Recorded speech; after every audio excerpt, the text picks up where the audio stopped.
अस्सलाम वालेकुम and welcome to the pulse. मैं हूं आपका होस्ट शहजाद इकबाल। नाज़रीन, इसमें कोई शक नहीं है कि मुल्क को बेशुमार मुश्किलात दरपेश है और ये एक ऐसी डिस्कशन है जो कि हम हर फोरम पे सुनते रहते हैं, टीवी चैनल्स पे भी सुनते रहते हैं। इसके अलावा कोई भी महफिल हो, इस वक्त जो गुफ्तगू है वो इसी हवाले से हो रही होती है कि जो मुल्क को मुश्किलात हैं उन पर काबू कैसे पाया जाए। इसमें कोई शक नहीं है कि जो मौजूदा निजाम है ऐसा लगता है कि वो डिलीवर नहीं कर पा रहा है और लोग चाहते हैं कि तब्दीली आए। अब सबसे बड़ा सवाल यह है कि तब्दीली क्या हो। जो मौजूदा हुकूमत है वो अपना किबला दुरुस्त करे, वो अकाउंटेबिलिटी को बेहतर करे, वो गवर्नेंस को बेहतर करे। ये एक स्ट्रेट फॉरवर्ड तरीका नजर आता है, लेकिन ऐसा लगता है कि लोगों का एतमाद जो है इस तरीके पे इतना ज्यादा नहीं रहा है। तो दूसरा जो आईनी एक तरीकेकार है वो ये है कि जमहूरियत कंटिन्यू रहे, लेकिन मिड टर्म इलेक्शन हो, कोई नई पार्टी आए और वो डिलीवर करने की कोशिश करे। फिर एक तरीका जो अब डिस्कशन में आया है वो ये है कि किसी तरीके से आर्मी इंटरवीन करे और सिस्टम को बचाए। इस पर भी हमने देखा काफी ज्यादा क्रिटिसिज्म हुआ है। और फिर लोग ये भी बात कर रहे हैं कि खूनी इनकलाब आएगा, उसके बाद जो सिस्टम होगा और उसमें हम देखेंगे कोई करप्ट सियासतदान नहीं हुआ, करप्ट लोग नहीं होंगे, साफ और शफाफ वो सिस्टम होगा। तो इस तरह के सिस्टम्स पे जो है बात हो रही है। प्रोग्राम में आज हम यही डिस्कशन करेंगे कि जरूरत क्या है इस वक्त के निजाम में बेहतरी लेकर आई जाए या फिर निजाम को सिरे से ही चेंज किया जाए। हमारे साथ मेहमान है प्रोग्राम में शजील मेमन साहब, पाकिस्तान पीपल्स पार्टी से आपका ताल्लुक है, मेंबर है प्रोविंशियल असेंबली के। बहुत बहुत शुक्रिया शजील मेमन साहब शो पर हमें ज्वाइन करने के लिए। हमारे दूसरे गेस्ट हलीम आदिल शेख साहब, PMLQ से आपका ताल्लुक है, thank you very much for joining us. और तहरीक इंसाफ के रहनुमा में ज्वाइन कर रहे हैं इमरान इस्माइल साहब, सिंध के सदर हैं। बहुत बहुत शुक्रिया इमरान इस्माइल साहब शो पर हमें ज्वाइन करने के लिए। तो पहले सवाल मेरा शजील मेमन साहब आपसे ही होगा कि आप क्या देखते हैं कि अगर हमें बेहतरी लानी है, इन मुश्किलात पर काबू पाना है, तो कौन सा सिस्टम चलेगा? यही सिस्टम चलाएं, इसमें बेहतरी लेकर आएं, या कोई नया सिस्टम इस वक्त जो है मुल्क मांग रहा है? देखिए जी, आपने अपने इंट्रो में काफी लंबी बात कर ली। अब इशू ये है कि सिस्टम जिसकी आप बात कर रहे हैं और जो रूमर्स आ रहे हैं सिस्टम को डीरेल करने के लिए या खूनी इनकलाब की, सबसे पहले तो मैं ये कहूंगा कि जमहूरी सिस्टम जो है इस मुल्क में हमेशा बहुत कम टाइम के लिए रहा है और उसको वक्फे के बाद 2 साल के लिए 4 साल के लिए जमहूरियत आती है, फिर आमरीत का दौर आ जाता है। और आप जब से पाकिस्तान आजाद हुआ है आप सबसे ज्यादा टाइम देखें कि जमहूरियत को मिला है या आमरीत को मिला है, और तकरीबन बराबर ही है, तकरीबन बराबर है। लेकिन जमहूरियत को टाइम बहुत कम मिला है और जिस तरह जमहूरियत आती है तो उसके ऊपर भी काफी अर्से, अगर आप परवेज मुशर्रफ साहब का प्रीवियस दौर उसको जमहूरियत कहेंगे कि उसमें इलेक्शंस भी थे, नाज़मीन भी थे, सब चीजें थी, लेकिन ऊपर एक डिक्टेटर बैठा था, तो वो जमहूरियत में नहीं आएगा। खैर, इसके बावजूद मैं ये बात कहूंगा कि जमहूरियत को अगर टाइम दिया जाए और ये प्रोसेस चलना चाहिए, कंटिन्यू होता रहे जमहूरियत का, तो काफी चीजें ठीक हो जाएंगी। जहां तक बात आपने की करप्शन की, तो करप्शन हम लोग ये नहीं कहेंगे कि हमारी गवर्नमेंट ने आके खत्म कर दिए कोई और नहीं है करप्शन, लेकिन मैं ये जरूर कहूंगा कि करप्शन भी शुरू से रही है और उस प्रोसेस को ठीक करने की जरूरत है। अब उसके लिए असेंबली में बिल तो डाला हुआ है, आईनी कमेटी भी बैठी हुई है, वही कमेटी है जिसने 18th अमेंडमेंट को ठीक किया था। अब उस पर अगर सारी पार्टीज जिस तरह मुत्तफिक हो गई थी इसके करप्शन के लॉज के लिए, अकाउंटेबिलिटी के लॉज के लिए, अगर ये सारी पार्टियां बैठेंगी तो ये इसमें भी बेहतरी आ जाएगी।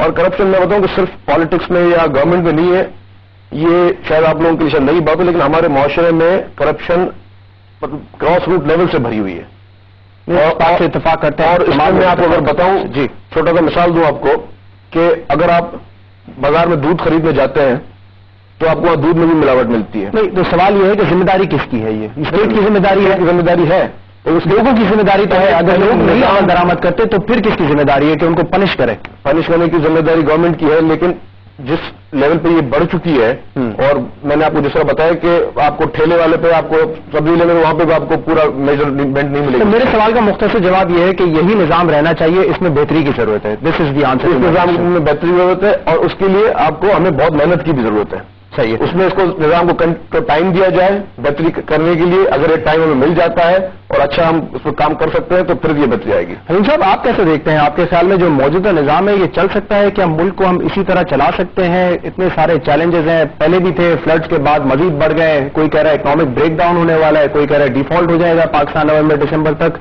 कोई कह रहा है आवाम सड़कों पे आ जाएगी। और तमाम जो हम इस वक्त देख रहे हैं उनकी अगर आप देखें तो वही मिसालें हैं जो फ्रेंच रेवोल्यूशन में हमें नजर आती थी।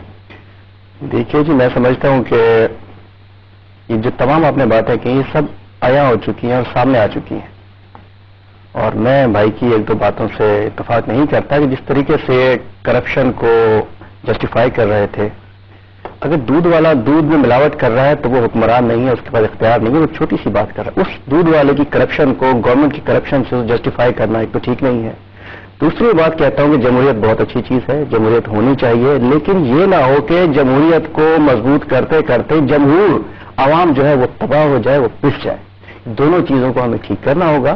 دوسرا, اس کے علاوہ ہم نے ایک فارمولا دیا تھا, ہم بھی ایک ایڈجسٹ کرتے ہیں, یہاں موجود ہیں, اور اللہ کا کرم ہے کہ چلے جی ہمارے اوپر ڈکٹیٹر بیٹھا تھا کوئی تھا, لیکن ہم موجود تھے, اور یہ حال نہیں تھا. زلزلے بھی آئے, سب کچھ آیا, نہ مہنگائی تھی, نہ کچھ تھا, نہ کچھ تھا, نہ یہ پوزیشن تھی. اس میں کیا ہوا, آج ہم نے مشورہ دیا کہ جیسے ایشو بنا تھا, جیسے فلیٹ آیا تھا, جیسے ایشو کریٹ ہوا تھا, ہم نے کہا آپ بلائیں, ایک آل پارٹیز کانفرنس بلائیں, اور اس کے بعد کچھ 6 مہینے یا سال کے لیے سیز فائر کریں. سب کو آن بورڈ لیں, ایک گروپ بنائے کہ جی ٹھیک ہے, یہاں کے سندھ کے اندر مہمان صاحب آپ ہو جائیں جی, مختلف پارٹیز کے اپوزیشن کے لوگ, ان کو اکٹھا کر کے کمیٹی بن چلیں جی آپ لڑکانا چاہیں, مختلف لوگ فیڈریشن لیول کے اوپر بھی مختلف پارٹیز کو, تمام لوگوں کو کیا چھوڑ دیں. آج ہم یہ آپس میں بیٹھ کے باتیں نہ کریں, ہم جا کے سب لوگ ایک قوم بن کر, شاید اگر وہ کر لیا جاتا, اے پی سی بلانے کے بعد سب پارٹیز کو آن بورڈ لیا جاتا, اور ایک ٹیم بنا دی جاتی کہ جی ٹھیک ہے اس وقت کوئی سیاست نہیں, کچھ نہیں, 6-8 مہینے کے لیے. لیکن وہ نہیں کیا گیا, خوف کے مارے. یہ کسی کو ان ہی نہیں کرنا چاہتے, یہ نہ ہو کہ کوئی کریڈ لے جائے یا ہماری کی چھٹی ہو جائے. اس کی وجہ کیا ہو گئی کہ اب ہم نے اپوزیشن میں, میرا خیال ہے کہ بڑی پراپر اپوزیشن کی, ہم نے ٹائم دیا, ہم نے صدر کو ووٹ دیا, پرائم منسٹر کو دیا, ہم نے سب کو فری چھوڑا کہ ٹھیک ہے ہماری غلطیاں تھیں, ہمیں سزا مل گئی, 2008 میں فارغ کر دیے گئے. لیکن انہوں نے آج جہاں پہنچا دیا, آج بالکل یہ نہیں ہونا چاہیے. جمہوریت کو ڈیریل نہیں ہونا چاہیے, جمہوریت کو موجود رہنا چاہیے. لیکن جو لگ رہا ہے, ہماری دعا بھی ہے کہ انہیں اپنے آپ کو ٹھیک کر کے چلنا چاہیے, لیکن لگ رہا ہے کہ انہوں نے خود طے کر لیا کہ ہم نے نہیں چلنا. اور پھر کیا ہوگا, اور پھر جو ہونے جا رہا ہے اس میں سمجھتا ہوں کہ اگر کچھ ہوگا تو مڈ ٹرم الیکشن نہیں ہوں گے. اول تو اللہ نہ کرے کچھ ہونا بھی نہیں چاہیے, لیکن مڈ ٹرم الیکشن تو ایک آئینی طریقہ ہے نا, آئینی طریقہ ہے. دیکھیے میں تو کہہ رہا ہوں آئینی طریقہ تو یہ کہ گورنمنٹ کو رہنا چاہیے, ان کو اپنے آپ کو ٹھیک کر کے اپنی غلطیوں کو ابھی فوری طور پہ, ہنگامی طور پہ ایک دم بلاک کر کے خود ماشاء اللہ لگا دے.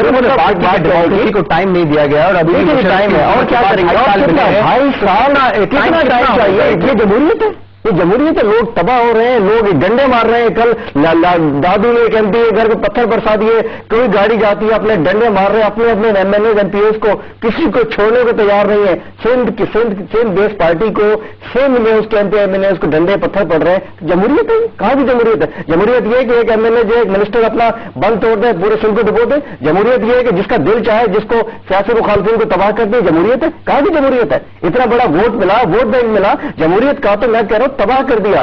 آج کے بعد لوگ کہیں گے پاکستان میں جمہوریت, بھائی جمہوریت نہ کھپے, کچھ بھی کھپے, جمہوریت نہ کھپے. بات یہ کہ اللہ نہ کرے یہ ہو, چاہیے, ہماری دعا ہے پیپل پارٹی والے فوری طور پہ ایکشن لیں, سب کو اکٹھا کرے, اے پی سی بلائے, جو بھی غلطیاں کہیں گے ٹھیک ہے ہو گئی. ہم سمجھتے ہیں کہ ہم بھی اپوزیشن ہے, اس لیے بچے ساری سرکار. لیکن آپ لوگ جب متحد ہوں گے اپنے مفاد کے لیے ہوں گے یا عوام کے لیے متحد ہوں گے, جو ہم کے مفاد کے لیے. پولیٹیشینس کو ایک ہی اس میں دیکھتے ہیں نا. پولیٹیشین کیا مطلب, پولیٹیشین ٹھیک ہے, بات ہے کہ متحد ہوں, عوام کے لیے ہوں. اگر عوام کے لیے متحد ہوئے تو عوام انہیں چلنے دے گی, نہیں تو عوام ان کو سب کو اٹھا کے باہر پھینک دے گی. عمران صاحب کیا موقف رکھتے ہیں اس ایشو پہ, اور آپ کی پارٹی کا موقف کیا ہے کہ اب کیا ضرورت ہے, کیونکہ چیلنجز بہت سارے ہیں, اوور کم ہم نہیں کر پا رہے ان چیلنجز کو. شکریہ شہزاد. جو ہم اس وقت دیکھ رہے ہیں ایک باہر بیٹھی ہوئی پارٹی یا ایک عام آدمی کی نظر سے, وہ یہ ریولیوشن اس ملک کے اوپر دستک دے رہا ہے. اب وہ ریولیوشن کون لیڈ کرتا ہے, وہ ریولیوشن کدھر جاتا ہے. ریولیوشن آنا تو ہے, کیونکہ ہم اس وقت سب سے زیادہ میں سمجھتا ہوں کہ فیلڈ پہ ہم کام کر رہے ہیں flood relief fund, flood relief کے لیے. ابھی بھی میں سیدھا جامشورو سے آ رہا ہوں, میں کل وہاں پہ ایک ہاسپٹل قائم کیا جامشورو کے اندر, مودی ہاسپٹل میں گیا ہوتا, مجھے آتے ہوئے دیر ہو گئی.